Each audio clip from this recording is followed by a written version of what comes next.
गांव की गलियों में गर्मी का आलम था और धूप से तपती जमीन के ऊपर हवा हल्की सी चलती थी।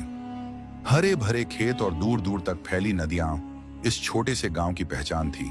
यहाँ हर सुबह और शाम की हवा में कुछ विशेष था, जैसे कोई पुरानी कहानी अपने दरवाजे खोल रही हो। लेकिन इस गांव के साथ एक और कहानी जुड़ी हुई थी, जिसकी धुंधली परछाई आज तक वहां के लोग महसूस करते थे। कहानी उस ताकतवर जमींदार की जिसका नाम राघव सिंह था। राघव सिंह की प्रतिष्ठा इतनी मजबूत थी कि उसे गांव के किसी भी कोने से नकारा नहीं जा सकता था। उसका व्यक्तित्व उस तरह का था कि जहां भी जाता लोग उसकी ओर देखे बिना नहीं रह सकते थे। न केवल उसका रूप, बल्कि उसकी उपस्थिति में एक ऐसी शक्ति थी जो सबको अपने अधीन कर लेती थी। उसकी आंखों में एक झलक थी जो सीधे दिल में उतर जाती थी, और उसके कदम ऐसे चलते थे जैसे हर रास्ता उसे ही मंजिल तक ले जाए। गांव के सबसे बड़े और भव्य घराने का वारिस राघव सिंह जानता था कि उसका हर फैसला केवल उसके परिवार की नहीं, पूरे गांव की किस्मत तय कर सकता था। उसका घर, उसकी जमीन और उसकी ताकत, ये तीनों चीजें उसे राजा से कम नहीं बनाती थी। लेकिन राघव सिंह के जीवन में जो सबसे दिलचस्प बात थी, वह थी उसका आत्मविश्वास और गांव की सबसे आकर्षक महिला सुमित्रा देवी से पहली मुलाकात। वह दिन एक खास समारोह का था जो गांव में आयोजित किया गया था। गांव के सभी लोग उस दिन एकत्रित हुए थे। आलंबी हंसी ठहाके, गाने, नृत्य और भाषणों की ध्वनियां चारों ओर गूंज रही थीं। इस आयोजन में हर कोई उत्साहित था, लेकिन राघव का ध्यान कहीं और था। सुमित्रा देवी, गांव के प्रतिष्ठित सेठ की पत्नी, इस आयोजन में मुख्य अतिथि के रूप में शामिल हुई थी। सुमित्रा देवी ने जैसे ही मैदान में कदम रखा, उसके आसपास की सारी दुनिया जैसे ठहर सी गई। उसका रूप, उसका पहनावा और उसके चेहरे पर बिखरी मुस्कान ने हर किसी का ध्यान आकर्षित किया। उसकी साड़ी का रंग, उसकी चूड़ियां, उसकी आंखों की चमक और हल्की हंसी, हर चीज में एक रहस्यमय आकर्षण था जिसे शब्दों में बांधना मुश्किल था। राघव ने पहले तो उसे नजरअंदाज किया, लेकिन जब उसकी आंखों से सुमित्रा की झलक मिली तो उसे जैसे किसी ने अंदर से झकझोर दिया। उसकी आंखों में एक अजीब सी चमक थी जो उसे सोचने पर मजबूर कर दी थी। सुमित्रा का रूप न केवल आकर्षक था, बल्कि उसमें एक शक्ति थी जो राघव को एक नया एहसास दिला रही थी। राघव ने अपनी निगाहें उस ओर फेर लीं। उसकी आंखें सुमित्रा की ओर झुकीं और सुमित्रा की आंखों में वही चमक दिखाई दी, लेकिन इस बार यह गर्मी और आकर्षण से कहीं अधिक था। राघव को लगा कि वह उस पर पूरी तरह से छा गई है, जैसे वह किसी जाल में फंस गया हो। सुमित्रा ने जानबूझकर राघव को देखा, लेकिन उसकी मुस्कान में कुछ खास था, किसी अनकहे खेल की शुरुआत जैसा। समारोह के दौरान राघव ने सुमित्रा को एक बार फिर देखा, जब वह मंच पर अपनी उपस्थिति दर्ज करा रही थी। उसकी आवाज में गहरी मिठास थी, और जब उसने कुछ शब्द कहे तो राघव की आत्मा जैसे एक गहरे आकर्षण से भर गई। समारोह खत्म होने पर राघव और सुमित्रा का सामना एक अनजाने मोड़ पर हुआ। दोनों की आंखें मिली, लेकिन यह एक सामान्य मुलाकात नहीं थी। यह पहली बार था जब दोनों ने एक दूसरे को इस गहरे, बिना कहे गए रिश्ते से महसूस किया था। राघव को लगा जैसे किसी रहस्यमय शक्ति ने उसे अपनी गिरफ्त में ले लिया हो, और सुमित्रा को भी यह महसूस हुआ कि राघव की ताकत और उसकी उपस्थिति उसे एक नजदीकी आकर्षण में बांधने की ताकत रखती है। आपने तो बहुत अच्छा भाषण दिया, राघव ने धीरे से कहा। उसकी आवाज में एक नई हलचल थी जो पहले कभी नहीं आई थी। सुमित्रा ने मुस्कुराते हुए उसकी आंखों में देखा और कहा, धन्यवाद राघव जी, आपके जरा से ध्यान ने मुझे और प्रेरित किया। आप तो जानते ही होंगे, गांव की महिलाएं हमेशा जो भी करती हैं वह हर किसी के लिए मायने रखता है। राघव ने थोड़ा मुस्कुराया, फिर नजरें फेर दी। आपका ज्ञान और आत्मविश्वास अद्वितीय है, गांव को आप पर गर्व है, उसने कहा। सुमित्रा ने उसे एक तीखी मुस्कान दी और पलटकर चल दी, लेकिन उसकी मुस्कान और उसकी आंखों की चमक राघव के मन में कई सवाल छोड़ गई। वह उसे कहीं ना कहीं समझने की कोशिश कर रहा था, लेकिन अभी कुछ भी स्पष्ट नहीं था। गांव में एक और सुरीला दिन ढलने की ओर था, और राघव के हवेली में हर तरफ शांति पसरी हुई थी। हवेली के विशाल आंगन में सिर्फ हवा की सरसराहट सुनाई दे रही थी, और दूर दूर तक फैले बाग बगीचों की खूबसूरती जैसे इस शांत माहौल में छिपी एक रहस्यमय कहानी की प्रतीक हो। राघव सिंह का घर किसी किले से कम नहीं था और उसकी ताकत के निशान यहां हर जगह दिखाई देते थे। यह हवेली उसकी शक्ति का प्रतीक थी और इसमें हर चीज उसकी मर्जी के अनुसार चलती थी। लेकिन इस दिन हवेली में एक असामान्य आगमन होने वाला था। सुमित्रा देवी, जो पहले ही राघव के बारे में बहुत कुछ जान चुकी थी, आज अकेले राघव के घर आई थी। उसकी वजह कोई और नहीं बल्कि उसकी अपनी योजनाएं थीं। वह जानती थी कि राघव के पास न केवल ताकत है बल्कि वह उसके साथ एक नया रास्ता बना सकता है जो उसे अपनी इच्छाओं की ओर ले जाएगा। आंखों में एक गहरी योजना छिपी थी और आज वह उसी योजना को आगे बढ़ाने के लिए आई थी। सुमित्रा के कदम हवेली के अंदर जैसे ही पड़े, हवा में हल्की सी खलबली सी मच गई। राघव ने उसे हवेली के दाहिनी ओर स्थित बड़े कक्ष में बुलाया था, जहां वह अक्सर अपने मेहमानों को विश्राम देने के लिए बैठता था। कमरे का वातावरण भी उसी तरह का था। अमीरों की भव्यता और शाही ठाट बाट, काले और सुनहरे रंग के पर्दे, पुराने कीमती सामान और एक विशाल दीवार पर टंगा राजसी चित्र। यहां का हर कोना यह बताता था कि राघव सिंह ने कभी भी किसी भी चीज की कमी नहीं महसूस की थी। सुमित्रा का दिल हल्की सी धड़कन के साथ बढ़ता था। यह कोई साधारण मुलाकात नहीं थी।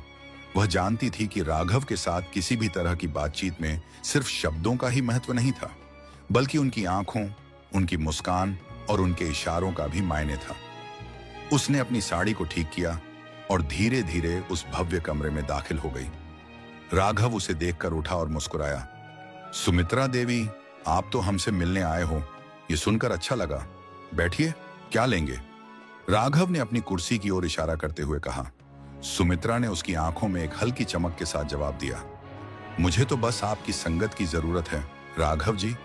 आपकी हवेली में आकर हर चीज नई लगती है, बहुत ही शाही है।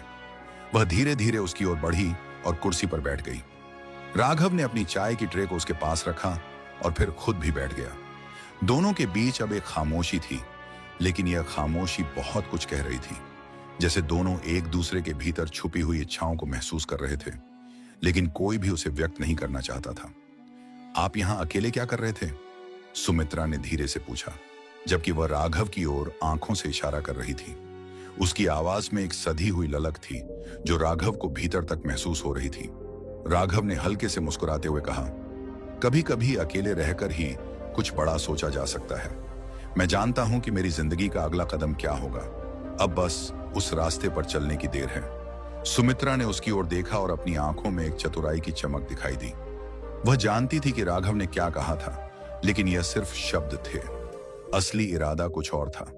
उसने चाय का कप उठाया और धीरे से जवाब दिया, आपकी ताकत को मैं समझती हूं राघव जी, लेकिन क्या आप कभी नहीं सोचे कि ताकत का भी एक दूसरा पहलू होता है? एक ऐसा पहलू जिसे केवल वही लोग समझ सकते हैं जो खुद को पूरी तरह से जान चुके होते हैं, जो अपनी इच्छाओं को पूरी तरह से अपनाते हैं। सुमित्रा के शब्द राघव के कानों में गूंजे। वह सुमित्रा के चेहरे के हाव भाव को गौर से देख रहा था। उसकी आंखों में किसी बात की गहरी ताजगी और इरादा था। राघव को महसूस हुआ कि यह कोई सामान्य बातचीत नहीं थी। यह एक खेल था जिसमें सुमित्रा के इरादे छुपे हुए थे। आपकी बातों में कुछ गहराई है, राघव ने धीरे से कहा। उसकी आंखों में अब स्पष्ट रूप से एक इच्छा थी सुमित्रा को समझने की, लेकिन सुमित्रा ने उसे पूरा मौका नहीं दिया। वह हल्के से मुस्कुराई। सिर्फ गहराई नहीं राघव जी, बल्कि एक समझ भी है। ताकत का सही इस्तेमाल वो नहीं है जो हम दिखाते हैं, बल्कि वो है जो हम छुपा कर रखते हैं। और मुझे लगता है आप भी समझते हैं कि हर ताकत का एक निजी इरादा होता है। यह शब्द सुनकर राघव की आंखें और भी गहरी हो गईं। वह जानता था कि सुमित्रा का इरादा केवल उसकी ताकत तक ही सीमित नहीं था। वह उसे किसी और चीज के लिए चाहती थी, कुछ ऐसा जो सिर्फ वो ही जान सकती थी। सुमित्रा ने चाय का कप रखा और फिर राघव की ओर बढ़ते हुए धीरे से कहा, आपकी शक्ति और स्थिति का मैं पूरी तरह से सम्मान करती हूं, लेकिन क्या आप इस शक्ति को मेरे साथ साझा करना चाहेंगे? क्योंकि अगर हम दोनों मिलकर काम करें तो बहुत कुछ बदल सकता है। हमारी इच्छाएं, हमारी ताकतें, हमारी जिंदगी। राघव ने कुछ पल चुप रहकर उसे देखा। उसके भीतर भी एक तीव्रता थी जो सुमित्रा के शब्दों से पहले कभी महसूस नहीं हुई थी। यह एक अलग तरह का आकर्षण था, शारीरिक नहीं बल्कि मानसिक और भावनात्मक। सुमित्रा की बातें अब राघव के मन में गूंज रही थीं और उसे यह महसूस होने लगा कि सुमित्रा का आकर्षण सिर्फ उसकी शक्ति से नहीं था, बल्कि उसे कहीं गहरी, कहीं अधिक खतरनाक इच्छाओं से था।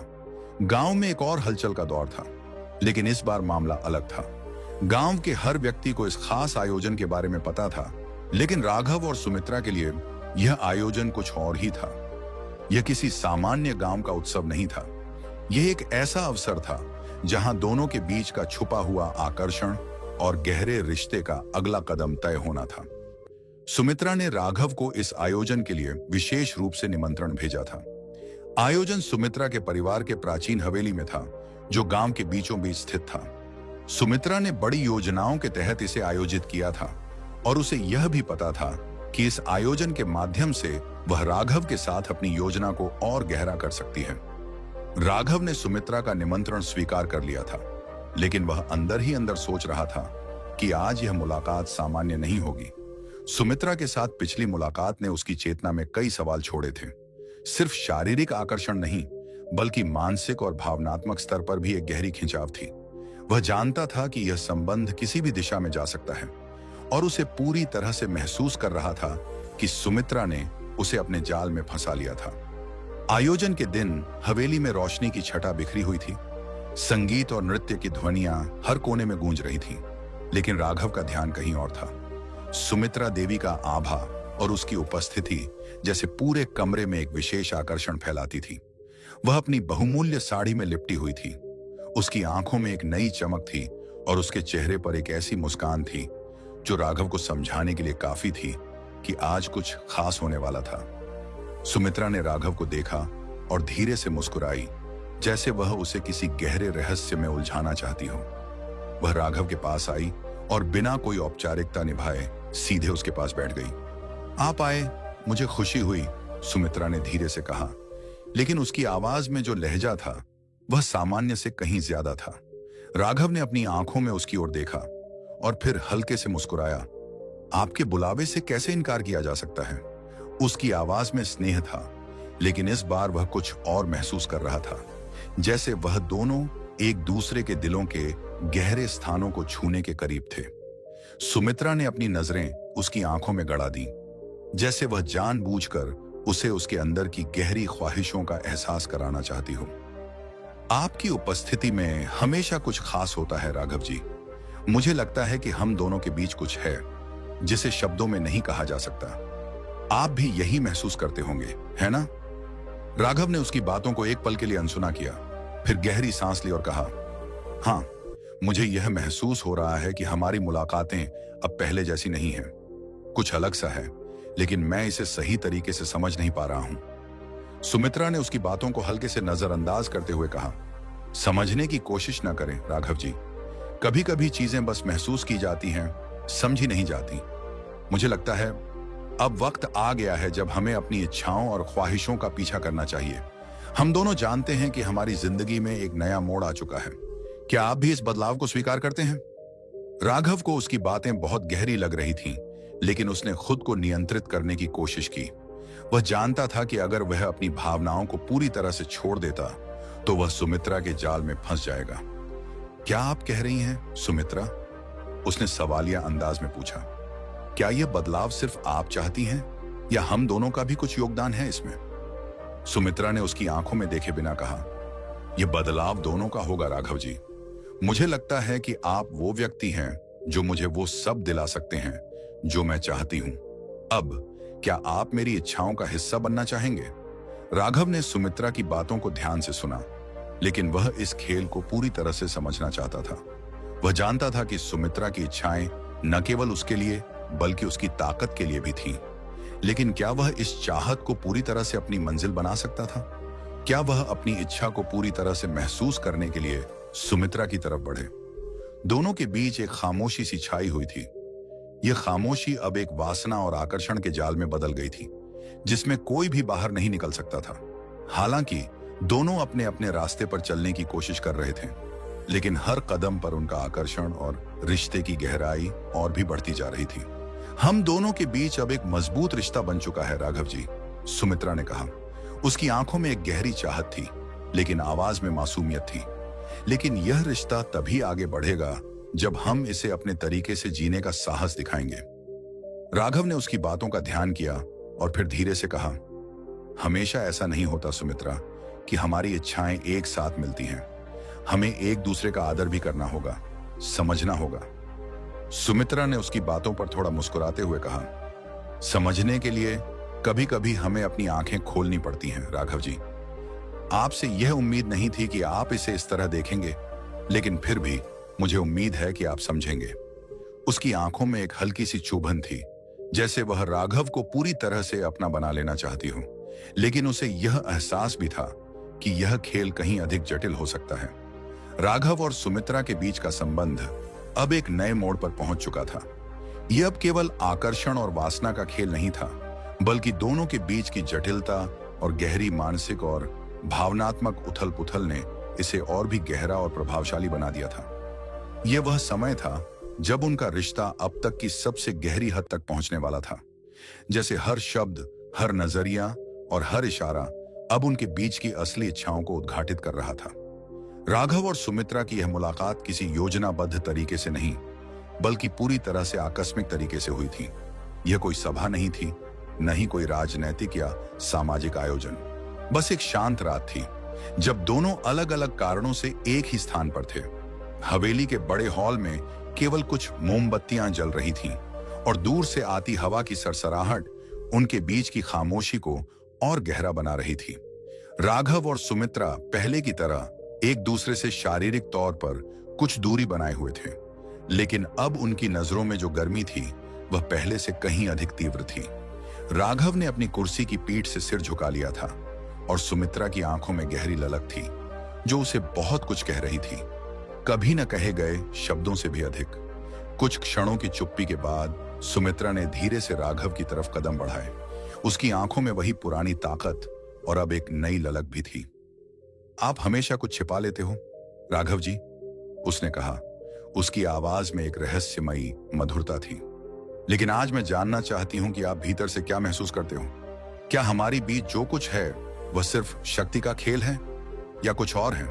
राघव ने उसकी ओर देखा। उसकी आंखों में चुपके से एक गहरी मूक चाहत थी, लेकिन उसने खुद को पूरी तरह से नियंत्रित किया और जवाब दिया, कभी कभी हम अपनी इच्छाओं को समझने से पहले उनसे डरने लगते हैं सुमित्रा। शायद हम दोनों ही अपनी सीमाओं को पार करने से डरते हैं। लेकिन सुमित्रा ने राघव के शब्दों को नकारते हुए पास कदम बढ़ाए और धीरे से उसके सामने बैठते हुए कहा, हमारे बीच अब कोई सीमाएं नहीं हो सकती राघव।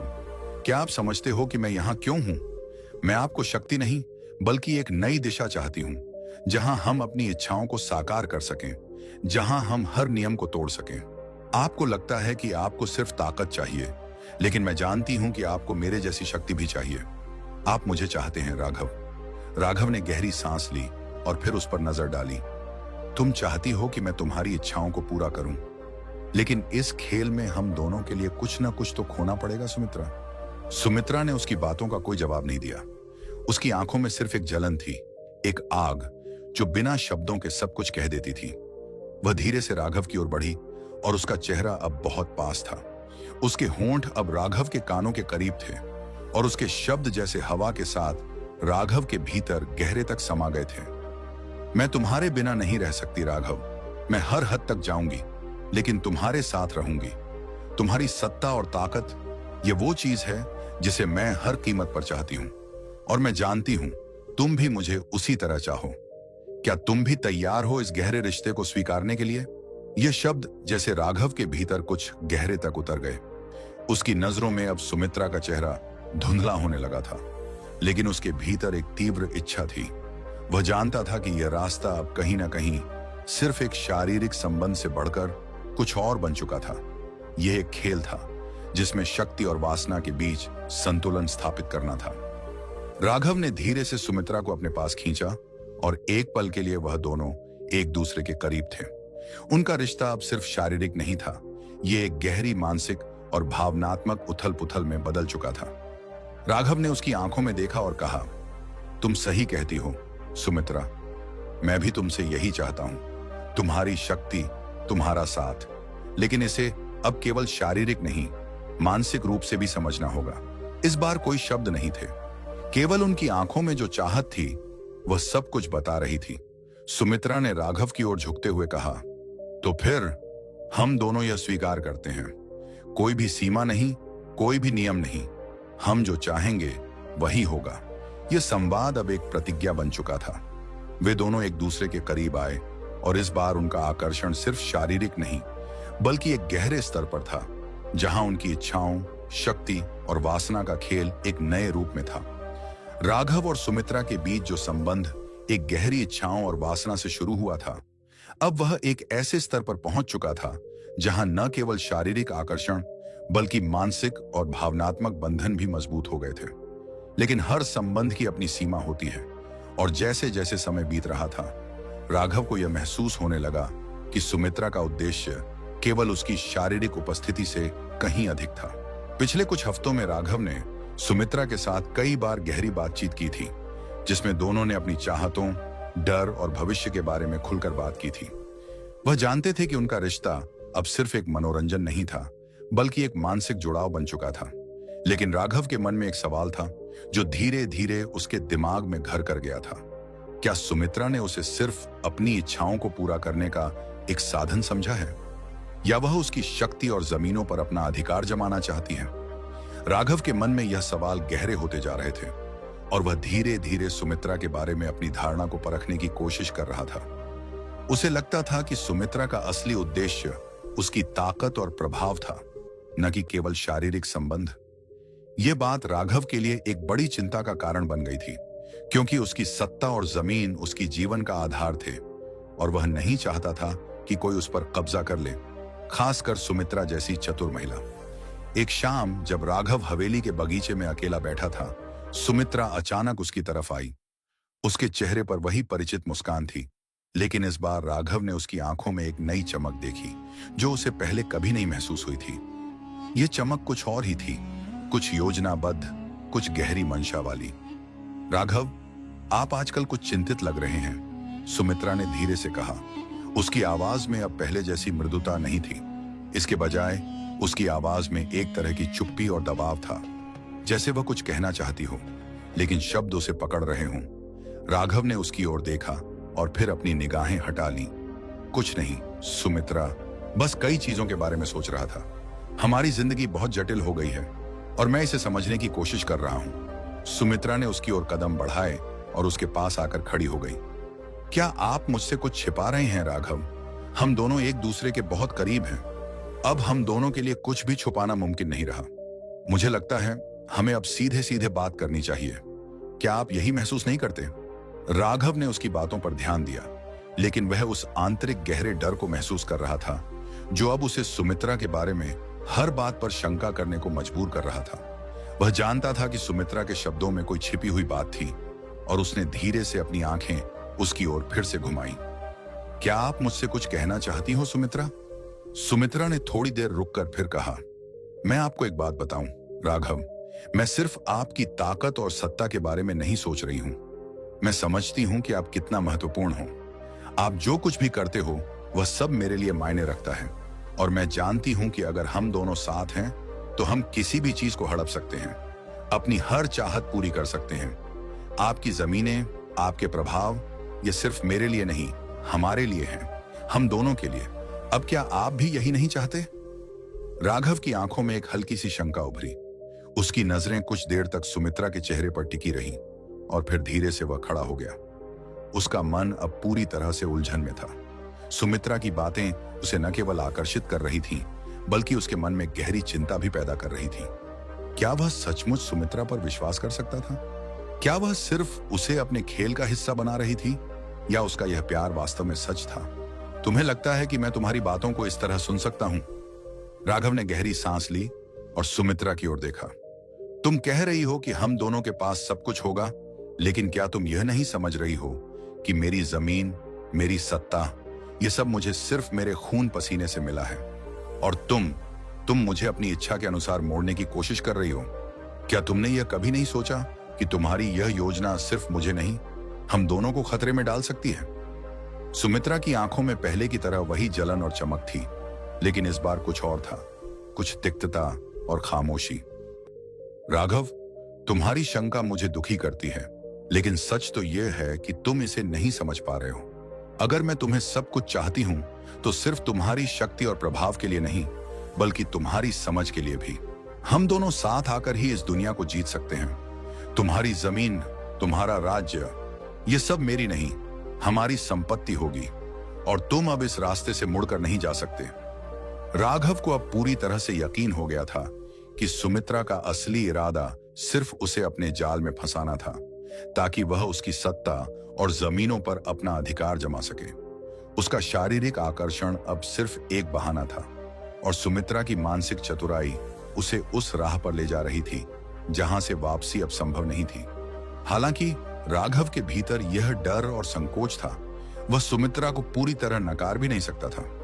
दोनों के बीच अब एक ऐसा बंधन था जो शारीरिक, मानसिक और भावनात्मक रूप से बहुत मजबूत हो चुका था और वह जानता था कि इसे तोड़ने के लिए अब बहुत कुछ खोना पड़ेगा। सत्ता और वासना के इस खेल का अंत अब करीब आ चुका था। राघव और सुमित्रा दोनों के बीच एक गहरी और जटिल साजिश का जाल बन चुका था, जिसमें कोई भी कदम उठाना आसान नहीं था। पिछले कई महीनों से दोनों के बीच का रिश्ता अब एक ऐसी जगह पहुंच चुका था जहां न केवल प्यार बल्कि धोखा, छल और अपनी अपनी इच्छाओं की तृप्ति का सवाल भी था। अब दोनों के लिए यही सवाल था, कौन अंत में जीतता है? क्या सुमित्रा अपनी चालों में सफल हो पाती है या राघव अपनी सत्ता, सम्मान और इज्जत को बचा पाता है? सुमित्रा के इरादे साफ थे। वह राघव की ताकत, जमीन और सत्ता पर अपना पूरा अधिकार चाहती थी। उसकी चालें धीरे धीरे राघव के चारों ओर इस तरह से बुन दी गई थीं कि वह अब खुद को लगभग उसमें फंसा हुआ महसूस करने लगा था। उसने खुद को और अपनी शक्तियों को सुमित्रा के नियंत्रण से बाहर रखने की कोशिश की थी, लेकिन उसकी मानसिक और शारीरिक चतुराई ने उसे लगातार घेर लिया था। दूसरी ओर राघव, जो पहले अपनी शक्ति और इज्जत पर गर्व करता था, अब यह महसूस कर रहा था कि उसे अपनी सारी ताकत और सम्मान को बचाने के लिए कुछ और कदम उठाने होंगे। वह जानता था कि सुमित्रा की तरफ से कोई भी चाल अब पूरी तरह से बेईमानी और गहरी चालाकी का हिस्सा बन चुकी थी। इस खेल को जीतने के लिए उसे अपनी शक्ति को और भी चतुराई से इस्तेमाल करना था। जो पहले केवल एक शारीरिक और मानसिक खेल था, अब वह सत्ता का एक बड़ा युद्ध बन चुका था। गांव के बाहरी इलाके में राघव के हवेली में एक और बड़ा समारोह हो रहा था। एक ऐसा आयोजन जो सुमित्रा के लिए आखिरी अवसर था अपनी शक्ति का वास्तविक रूप दिखाने का। यह आयोजन राघव के घर में था, लेकिन आज राघव ने इसे अपने हिसाब से सजाया था। मेहमानों का जमावड़ा, नृत्य, संगीत और खुशियां, सब कुछ माहौल में थीं, लेकिन यहां कुछ और था। यह वह रात थी जब सुमित्रा और राघव के बीच की लड़ाई निर्णायक मोड़ पर पहुंची थी। सुमित्रा ने इस अवसर को अपने फायदे के लिए इस्तेमाल करने की योजना बनाई थी। उसने राघव के सामने खुद को एक बार फिर प्रस्तुत किया, सिर्फ एक आदर्श प्रेमिका नहीं, बल्कि अब वह उसकी सबसे बड़ी प्रतियोगी बन चुकी थी। उसकी चालें, उसके शब्द और उसका अंदाज, सब कुछ इस बात की ओर इशारा कर रहा था कि वह राघव की पूरी दुनिया पर कब्जा करने के कगार पर थी। लेकिन राघव ने अपने भीतर एक बदलाव महसूस किया। वह अब सुमित्रा की चालों को अच्छे से समझ चुका था। उसने अपने सभी दरबारी और विश्वसनीय लोगों को साथ में जुटाया था और यह निर्णय लिया था कि आज वह अपनी सत्ता और जमीन को किसी भी कीमत पर सुमित्रा से बचाए रखेगा। यह एक खेल था, लेकिन इस खेल में अब सुमित्रा को अपनी हार का सामना करना था। जब सब लोग समारोह में व्यस्त थे, राघव और सुमित्रा के बीच एक आखिरी संवाद हुआ। राघव ने सुमित्रा को अपने निजी कक्ष में बुलाया, जहां उनका आखिरी निर्णय तय होना था। कमरे का माहौल तंग और गहरी संयमता से भरा हुआ था। सुमित्रा ने प्रवेश करते ही राघव के चेहरे को देखा और उसकी आंखों में पहले जैसा वह आकर्षण नहीं था।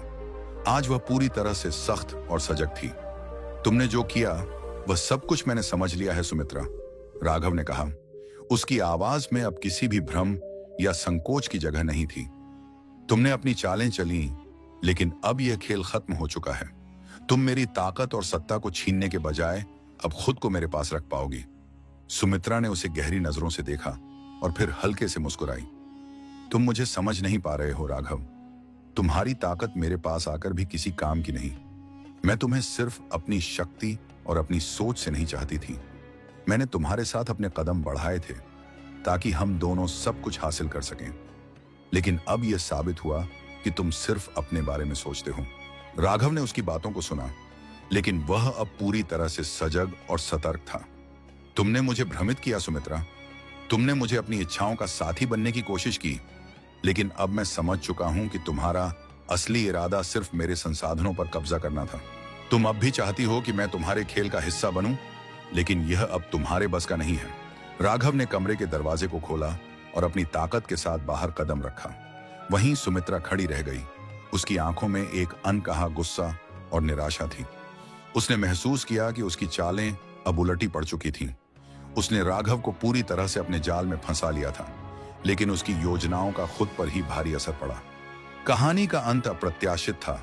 सुमित्रा ने हर चाल चली, हर कदम बढ़ाया, लेकिन अंत में राघव अपनी सत्ता और इज्जत बचाने में सफल रहा। वह जानता था कि सत्ता और वासना के खेल में कभी भी हार या जीत पूरी तरह से तय नहीं होती, क्योंकि यह केवल बाहरी दिखावा नहीं होता, बल्कि एक मानसिक और भावनात्मक संघर्ष होता है।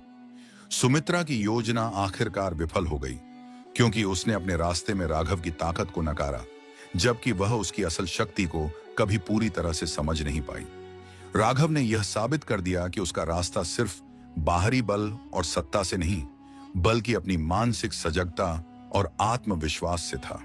सुमित्रा का विश्वासघात और उसकी चालाकी राघव के हाथों में बदल गई, और वह अब केवल एक सत्ता के रूप में नहीं, बल्कि एक सशक्त नेता के रूप में उभरा।